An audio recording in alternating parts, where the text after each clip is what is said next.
Hi, I'm Hope Carter, and behind the camera is my co-partner, Kaden LaBounty. And today we're going to be teaching you about net ionic equations. And in order to do that, I have to give you a little preview about solubility rules and how they go into water and all that stuff. So we're going to be using the example KCl, so I can better show you all the stuff that goes on. And the reason KCl is soluble is because K is not one of the exceptions to Cl, which makes it soluble because Cl is soluble. So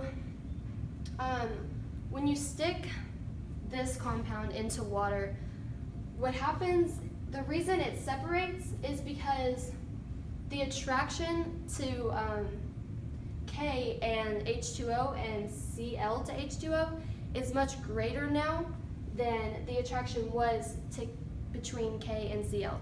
So an analogy you could use was, say there's a couple, a boy and a girl, and everything's great and they like each other and it's great. And another hotter, better boy comes along and the girl is automatically attracted to this better boy, so she leaves the other boy for this new boy. So this would be the couple, and this would be the girl and the boy, and so the water would be the new guy that comes in and separates the couple. So yeah, that's how they separate in water. And the reason this happens is because the H2O molecule, so I'll draw that out. In this, the O is negative and the hydrogens are positive.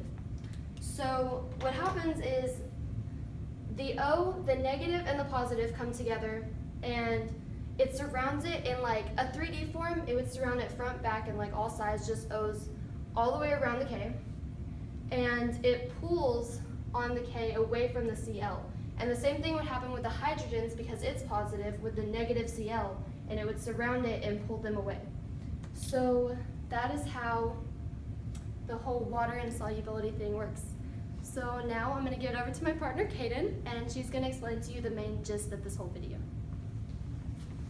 Thanks, Hope, for explaining that to us. Okay, so I'm going to show you an example of the net ionic equations and how to work it and how to find it. Okay, so first I'm going to do is I'm going to write the example on the board, and it's going to be balanced. This is called your molecular equation, and is essentially step one to this process. So I'll write step one, molecular equation. And we have Zn,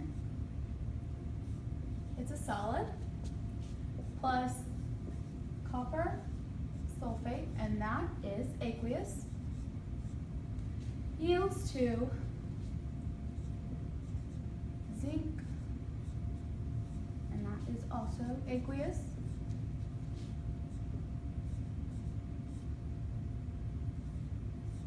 okay, just a quick thing to point out right here.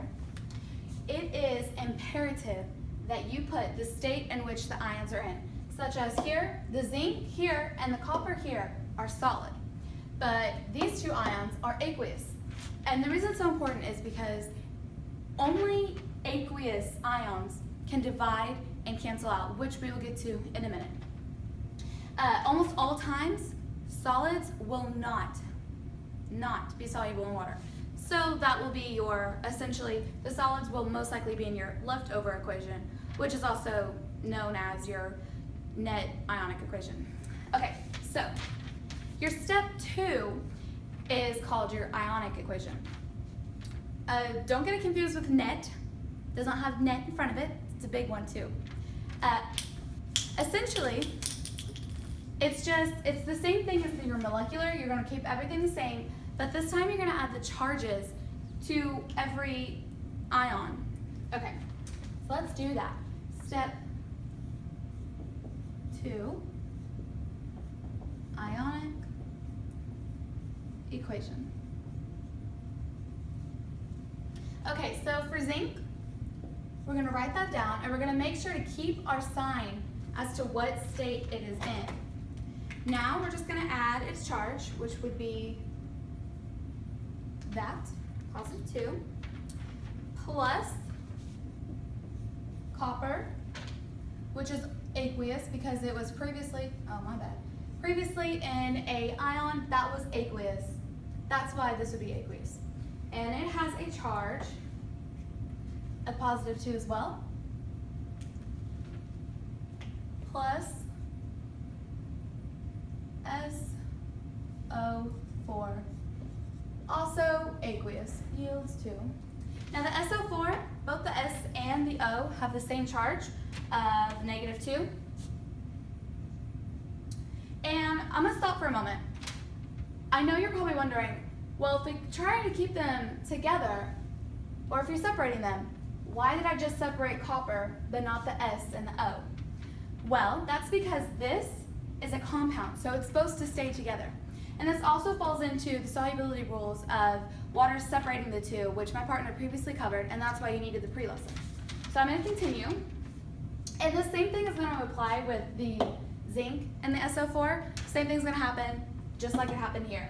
So we're going to have zinc again, and it's still aqueous for the same reasons that this one was, because it was an aqueous ion before. And it has a charge of +2, plus SO4, aqueous, which has a charge of -2, and our very last one, plus Cu, which has a charge of, and it's also a solid, has a charge of +2. Okay, so this is our step 2, which is very important. So now comes arguably the most important step to getting your equation. And you're gonna also find out why it was so important that we put what state every element and ion is in. So now, and like I said before, only aqueous ions can divide and cancel, and I'm going to show you that in a minute. So we're going to look at what we have, everything we have on both sides. And in order for the aqueous ions to cancel out, there has to be one of the ions on this side and one of the ions on this side, and they both have to be aqueous. That's why it's so important that they are both in the same state. So our SO4 here is aqueous, and our SO4 here is aqueous. So these two are going to cancel out, and they will not be part of our net ionic because they are not leftovers. So we have nothing else here, and I know you're probably thinking, oh, well, there's a copper, and there's a zinc, and there's a copper, and there's a zinc on this side too. But if you notice, the zinc on this side is a solid, and the zinc on this side is aqueous. And although this one is aqueous, it cannot cancel with the solid. Same thing goes for the copper, aqueous here, solid here, doesn't work. Because if this was aqueous as well, this would cancel out with aqueous copper, but it's not. So essentially, your net ionic equation, which would be your step 3, you're going to write the leftovers that couldn't cancel out, exactly how they are now. So I will show you. Step 3, net ionic equation. So we have zinc, still keeping it in a solid form, plus copper in aqueous form, yields 2, zinc in aqueous form, plus copper in solid form. You still want to keep what state everything is in, because it gives you and whoever's looking at your paper an explanation as to why these are not canceling out, because they're different, like I explained, solid or aqueous. And this is essentially how you discover your net ionic equation. It's not hard. Just remember that you gotta pay attention to what state they're in. So now this is how you figure it out.